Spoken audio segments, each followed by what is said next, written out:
We have the World Cup and we have the Olympics. Can you imagine? I missed that 4 years, and now look what I have. I have everything.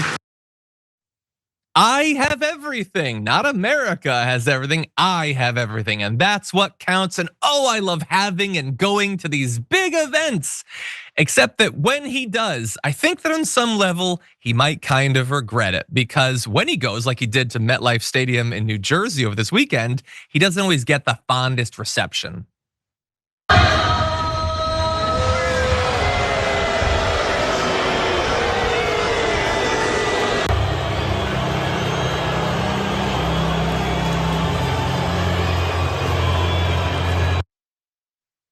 I don't watch a lot of FIFA, but I feel like a kinship with FIFA fans because they remind me of WWE fans, which is even if they're told you're supposed to like this person, if they don't, they will make you know. And so there was a lot of boos. It wasn't 100% boos, but it was quite a lot of boos. And it got even weirder after that because Donald Trump is still, for better or worse, and spoiler alert, it's worse, he is president. And so he gets called down to like help hand out the trophy, like at the end. And that's supposed to be where it ends. But he thinks that the world only exists to be about him. And so he made it really strange.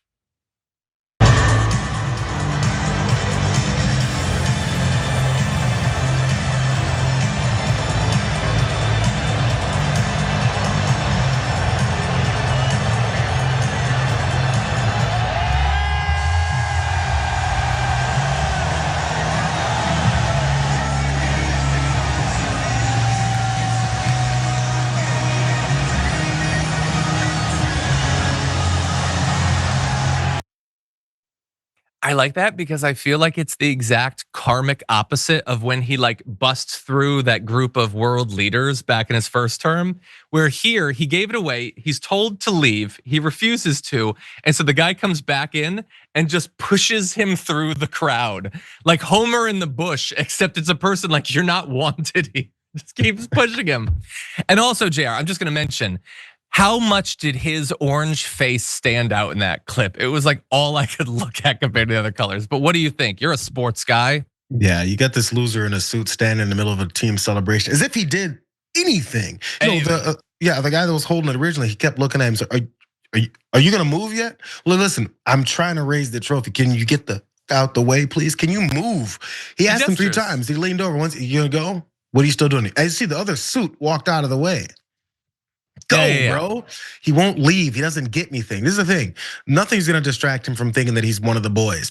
Like he loves sports. It's why he tried to that whole football league that failed and anything else that he's tried to get into with sports. He thinks he's all about. That's why he brags about cheating during his golf tournaments every time. Which, by the way, in the middle of all these disasters and destruction that he's put forward, he still went golfing over the weekend and posted a picture of how he just won another one of his tournaments. Anyway, this guy thinks he's part of the celebration. He thinks he was invited because they love him so much for this one team that won a championship that had nothing to do with his ass, but he's gonna stand there and just like, this is great, boys, isn't this wonderful? He doesn't know anything about anything, and it's embarrassing, bro. So again, even I think it was the FIFA head there had to shove his ass out of the way. We're being told it's Gianni Infantino doing his best to get Trump to let the athletes have their moment, but unfortunately he was dealing with an Infantino who wouldn't just leave. But anyway, and also it's a soccer crowd in the US. I don't know, considering everything you've been doing so far this year, maybe you could have expected that it would not have been a 100% chill reaction to Donald Trump. Let's also just briefly mention though, FIFA, it was announced by that guy, Infantino, that FIFA moved its offices into Trump Tower last week, or they announced it last week. So just, a little bit of corruption. Isn't it cool that we can like move it there and then we're directly paying the president of the United States rent every single month? What a cool thing to happen in our advanced democracy. I love it. What do you think? Anyway, okay. Also, we just briefly mentioned, we have a moment. JD Vance went to Disney and was booed, but a lot of people, it was mostly online, people like mocking him and everything. But he was booed while he was there because he sucks. And so he responded to Governor Gavin Newsom mentioning this by saying, had a great time, thanks. And I wonder, let's just briefly mention before we move on to our final story. So JD Vance sucks.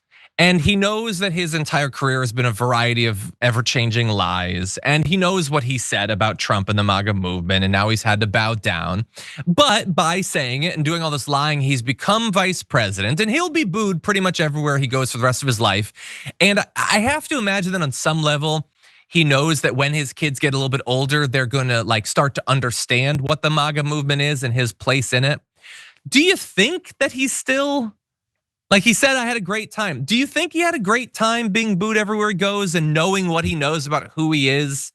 Do you think that like he's been able to come up with a mental construct, a bubble in which he can have a good time? What do you think, JR? Yeah, I think so. These are guys who are like, these are the ones who bullied me back in the day. And nobody likes a real bully, so they become that instead. And now they're like, I've got so much power and money on my side, I don't have to care. You literally block your brain off from having any kind of connection to humanity because he never really did. Yeah.